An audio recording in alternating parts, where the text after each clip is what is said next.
মারা গেছে। আচ্ছা, কি হয়েছিল ঘটনাটা? ঘটনাটা মেদিনীপুরে ওষুধ আনতে গেছিলো ঠাকুমার জন্য, ওর মায়ের জন্য।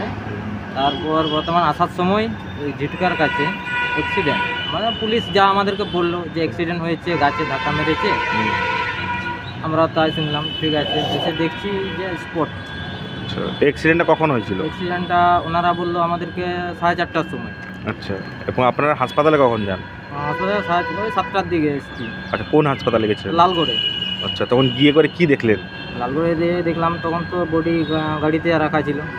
আচ্ছা। তারপরে ওনারা বললেন আমাদেরকে যে গাড়ি যেহেতু স্পট হয়ে গেছে, তাহলে আমাদেরকে পুলিশ বললো তাহলে এখানে ডাক্তারবাবু আছেন, ও সব কাগজপত্র সব ঠিকঠাক করবে। তারপর কালকে বলছে ময়না তদন্তের জন্য কালকে আসবে। আচ্ছা আচ্ছা, আপনাদের বাড়ি কোথায়? বাড়ি হচ্ছে গুনিয়াপাড়া, আচ্ছা, কোন থানা এলাকায়? লালগড় থানা। আচ্ছা, এখন আপনারা কি দাবি করছেন প্রশাসনের কাছে? প্রশাসনের দাবি আমরা আর কি বলবো, ভাই আমাদের ক্ষতিপূরণের জন্য সরকারি নিয়ম অনুযায়ী নিয়ম নিয়ে ক্ষতিপূরণ দাবি জানাচ্ছেন। দাবি জানাচ্ছি।